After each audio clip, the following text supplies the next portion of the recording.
Funding for this episode of ¿Qué pasa NJ with Carlos Medina has been provided by Horizon Blue Cross Blue Shield of New Jersey, the New Jersey Economic Development Authority, the Engineers Labor Employer Cooperative A25, Hackensack Meridian Health, ROI, NJ Business Magazine, the Alamo Insurance Group. Hola familia, welcome to this month's episode of ¿Qué pasa? This month we're lucky to have Superintendent of the Newark Public School System, Roger Leon, author Adriana Erin Rivera, and the floor king himself, Antonio Sustiel. Ladies and gentlemen, don't forget to ask yourselves, ¿Qué pasa?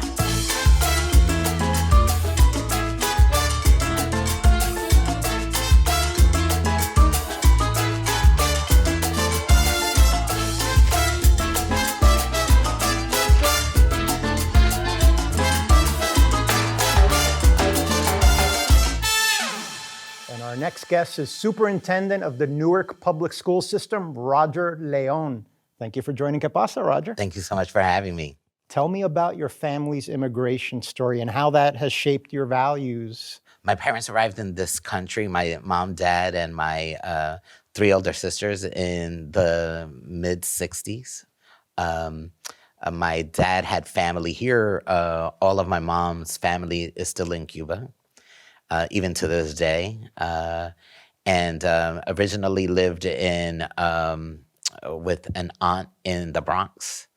My mom's cousin, her husband actually was a landlord of a super actually in an apartment building in Newark. Okay. They moved to that apartment on the first floor, and I was born a couple of years later. Always the value of family, the importance of neighbors, the values of an important education is something that has been instilled by my mom and my own home. Let's focus a little more on that, that Hispanic culture growing up in Newark. How did that shape you as an individual that would eventually lead you into getting into teaching? Well, it's interesting that on my block, there were only like 2 Latino-speaking families there. So in the Ironbound section, where I've lived since I was 4 years old, because I was actually born in Newark South Ward. But in the East Ward, since 4, my block, the majority of the students that were in that block were Portuguese, because at one point in time, a big Portuguese thriving community. However, we had the Lapchaks that were down the middle of the block, and Violeta, who lived on the second floor of the house next door. So Violeta was a Cuban woman who really was like the police officer of our block. If we did anything wrong, they didn't have cell phones then, but by the time we all arrived in their houses, I don't know how she did it, because I don't even think she had people's phone numbers, but everyone's parents would know what had happened, who did what, and, we would obviously get punished. So we really appreciated her for understanding a sense of community amongst us. The Lapchaks, who lived next door to her, were absolutely incredible. It's a Polish family who really understood, the purpose of America from a really immigration standpoint. And so valuing education were things that they were teaching. And fortunately for me, I had a good foundation from home of the importance and value of an education. But with my friends who were either Black, Latino, or Portuguese, so it wasn't, the Portuguese community was growing at that point in time, but there was pretty much an even mixture of the beauty of what we see in Newark today, that coupled with those adults and the parents of other friends, as well as my teachers, helped kind of create a sense of culture, the importance, the value of it, community, the values of education, and how that's instrumental towards improvements in growth and the value in all of it. And that's what really helped influence, and obviously my teachers in college as well, kind of the idea of becoming a teacher and the importance of that role. Sure. So you're a Newark Public School teacher. Do you ever envision that you'd be the leader of the largest school district in the state of New Jersey? I actually knew I wanted to be the superintendent when I was about 5 years old. Wow. And so the teachings that I had, not only of my teachers, but the principals of the schools, they had explained to me at a very young age that there was this position of a person in our school system called a superintendent, and that superintendent's ultimate job was to help the children realize their dreams. And as a little boy, when I was hearing that, and as I was growing throughout the ages, I knew that that's something that I wanted to do, to be able to have children have a dream. The fact that I'm in it today is incredible because I happen to be the 21st superintendent of Newark's incredible history, the first Latino ever to be appointed a superintendent, and obviously is an extreme honor with a great responsibility. You're the first elected superintendent in 20 years, because it was under state control. Tell me how it's going. The school district began going into state operation in like the mid 90s, and in February of 2018, a transition plan began to move from state operation to local control. So I become the superintendent on July 1, 2018, and on July 1, 2020 is when, in fact, the state released our status of state operated, because during the transition period, we were still under state operation, even though the board had elected its own superintendent for the first time. So the realities during that time period, we completed the successful transition to full local control. We created a year strategic plan, which is somewhat unusual. They're usually about 3 years, to really assess what happened over the 25 years. Because what we didn't want to do is make mistakes that we have lived in the past, and we definitely didn't want to necessarily continue any practices that we really believed were inconsistent with where we needed to go as a school district. That yielded a 10-year strategic plan. So we have a historic 10-year strategic plan. We just finished its third year. And part of the strategy of the 10-year strategic plan is to create in Newark a self-sustaining school system where students enter at birth, and they go through our schooling, and they develop across the years, graduate from college, and then return back to the system. And even though we're a public school district and our responsibility are from ages 3 through finishing high school, the 10-year strategic plan says that starting at age 3 isn't soon enough, that we actually have to begin working with families when the baby is in the mommy's tummy. So our conception to cradle to age 3 work occurs before a student is enrolled in our schools, even though our work has already, with the incredible hospitals that we have in Newark, we've identified already 200 students that will be entering schools in about 2026 in Newark, but they're not even born yet. Wow, amazing. And then as the students progress through our system, the idea is what we're teaching them with our alumni associations, the values of gifting back to the school system by either becoming people who actually live in Newark or work in Newark, a combination of the two, or having their children, after they have finished college or in the workforce, have the children of our students eventually become students themselves, and creating this self-sustaining cycle. And it's quite amazing that we're in year 3 and we're seeing aspects of its benefits already. And knowing also that during this incredible time period, the pandemic hit, which we were better situated than, because no one could have prepared for it, but we were better situated because of the realities of the 10-year strategic plan, very forward-thinking strategies that have not stopped because of the pandemic, but really has fueled the importance and urgency of the moment right now. There's a lot of work that we need to do. There was a lot of work that we needed to do prior to the pandemic. And so a heightened sense of urgency is really where we're at right now. Roger, you're uniquely qualified to offer advice to young people because you've had so many young people that you've worked with in your career and you're a role model. What would you tell young people that are watching the show today, seeing other role models?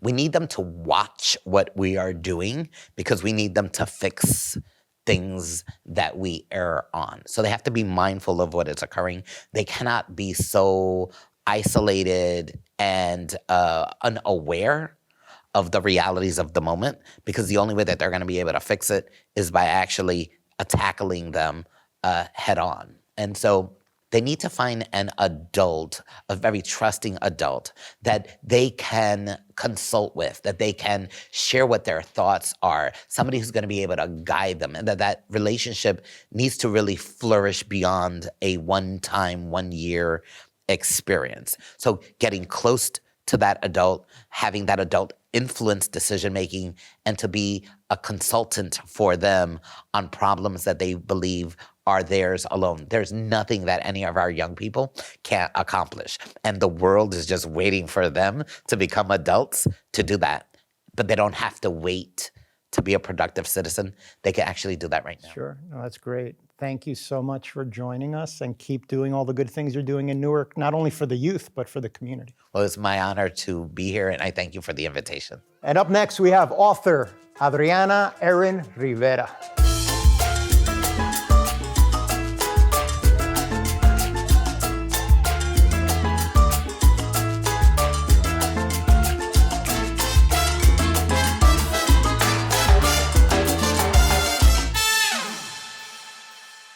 Welcome back. Up next, we have Adriana Erin Rivera, author. Thank you for joining ¿Qué pasa? ¿Qué pasa? How are you? I'm doing great. Tell Thank me you a for little bit having me. about the inspiration for your new book. Yes, so Paloma's Song for Puerto Rico, a diary from 1898, is a collaboration with the Smithsonian institution. It's a very exciting project, and it's about this girl, Paloma. She's 12 years old.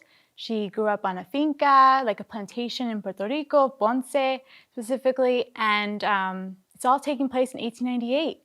The Spanish-American War is afoot, and it's all about how, the U.S. invaded Puerto Rico and what happens after that. Tell me a little bit about the research to be able to do the research to be historically accurate in your publication. It's very important for historical fiction to be historically accurate. Smithsonian was very helpful in terms of getting a lot of the details right. But the Newark, New Jersey Public Library was actually very helpful in getting me that access to different articles and facts and resource books, just really knowing those facts, because the reality is that information is out there, but it's not traditionally taught in schools, unfortunately. Sure. It's not in the textbooks the same way. So you don't hear about Puerto Rico the same way that you would hear about Hawaii at the same time that this is happening. So it's just interesting to hear about this history that not enough people know about. In the book, the protagonist, Paloma, she likes to dance, she likes to read. Tell me a little bit about how you developed that character, and is she based on anybody in particular in your life? Yes. On yourself, on a family member?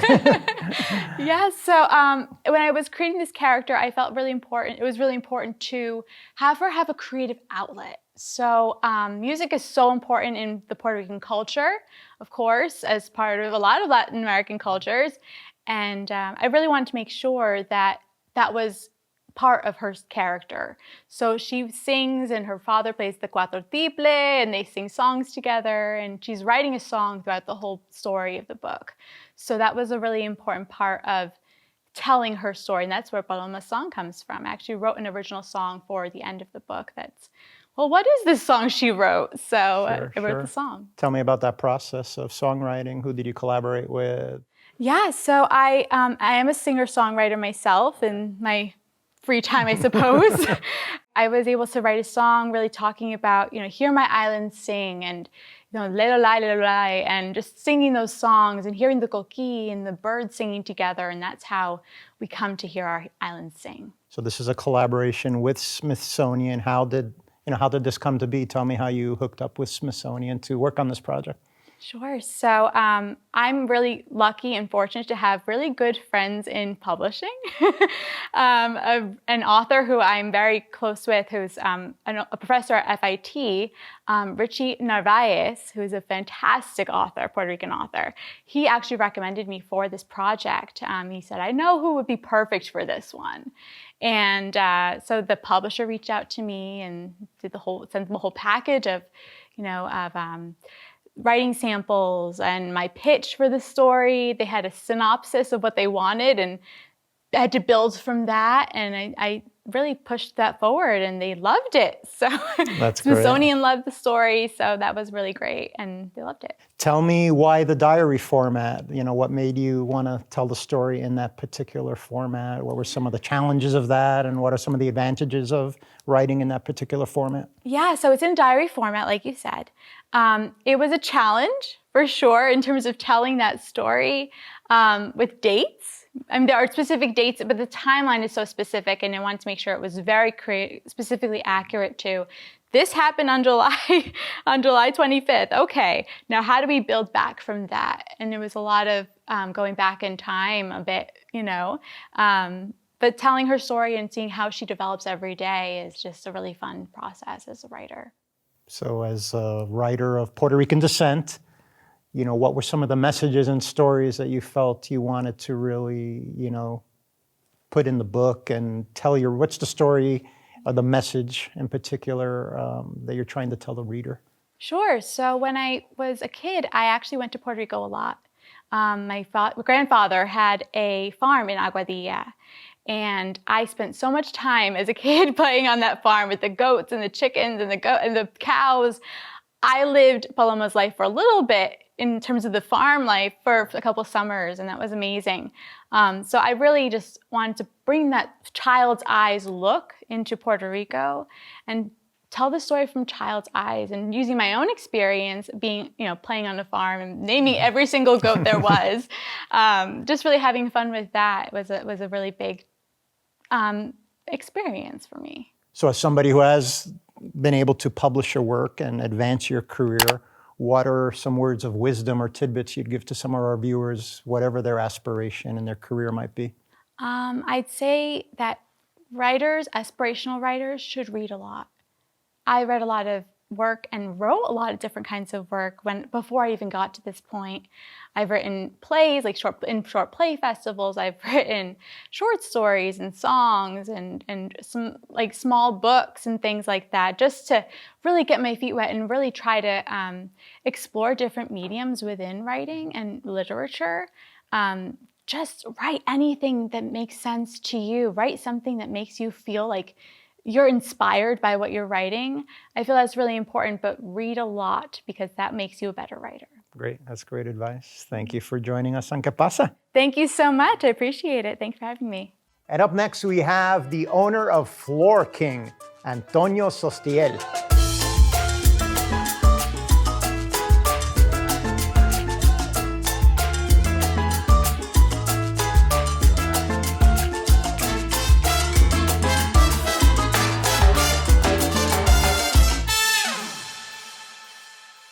Welcome back. And next guest is Antonio Sustiel, the Floor King, all the way from Miami, Florida. Bienvenido, Antonio. Thank you, sir. Thank you for having me on your show, Mr. Carlos.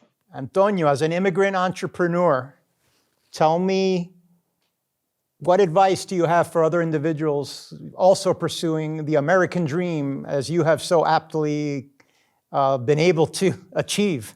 Work very hard, focus on your goals, dream big, never quit, rise and fall. You're going to be fine. Tell me a little bit about that journey from Israel that you had. Tell me, how many years ago did you come to the United States? I landed in Miami in 1990, almost 31 years ago is when I came to Miami.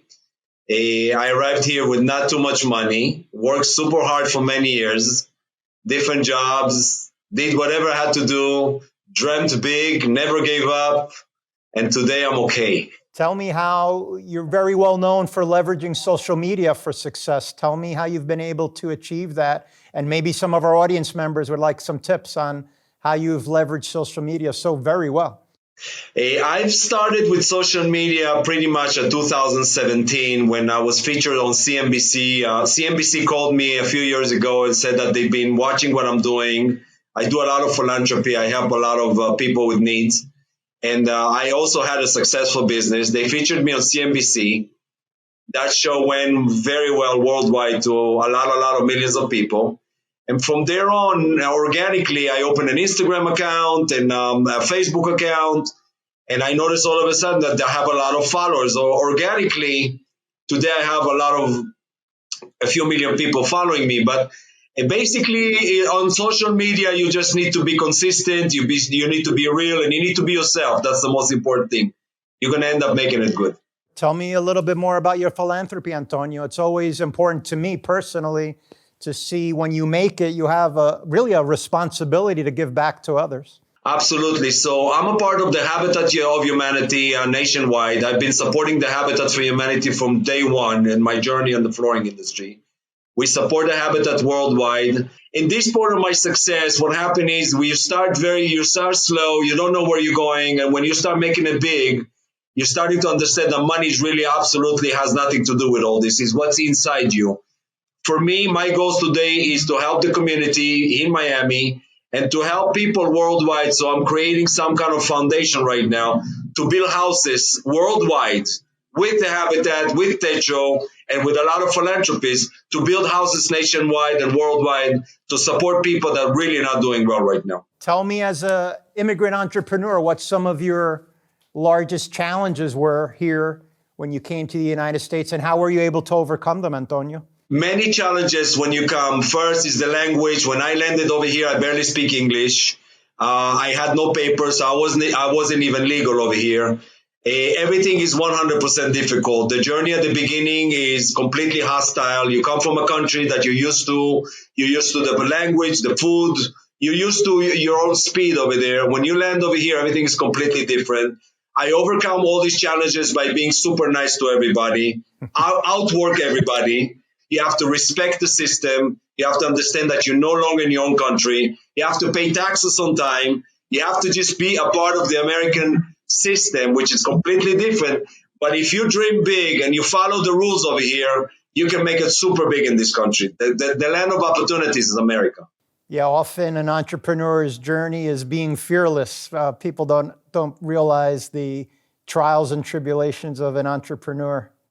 Absolutely, 100%. It's just very difficult to make it when you come from a different space, different belief system, different language. In my case, I didn't even speak English. So now you need to learn the language in order to conduct business, which is even a double challenge. But if you believe, you can achieve. Antonio, can you give our viewers, one real good nugget of advice that they will put forward in their career and in their particular field of entrepreneurship? Give us that one secret recipe. Never stop dreaming. I believe everything is about the dreams. So to continue believe of what you can really work hard can really happen. So believe and achieve. That's Napoleon Hill said that. I've been following him since the beginning of my journey. You have to really never give up. Continue falling. Fall 8 times, rise 9. Continue falling. Actually fall a lot and then continue rising. You're going to be fine, but never give up. Great. Thank you so much, Antonio. Thank you for joining Que Pasa. My pleasure, sir. Thank you for having me on your show, Mr. Carlos. It's been a pleasure. Ladies and gentlemen, that's a wrap. Thank you to the Superintendent of Schools, Roger Leon. Thank you to Adriana, the author of that great book about Puerto Rico. And to the Floor King, Antonio. Thank you for joining us and thank you for sharing your inspirational immigration story. And don't forget, ladies and gentlemen, Que Pasa? Funding for this episode of Que Pasa NJ with Carlos Medina has been provided by Horizon Blue Cross Blue Shield of New Jersey, the New Jersey Economic Development Authority, the Engineers Labor Employer Cooperative A25, Hackensack Meridian Health, ROI, NJ Business Magazine, the Alamo Insurance Group. Thanks to the statewide Hispanic Chamber of Commerce of New Jersey. Find out more about our familia at shccnj.org. This has been a production of the Modesto Educational Foundation.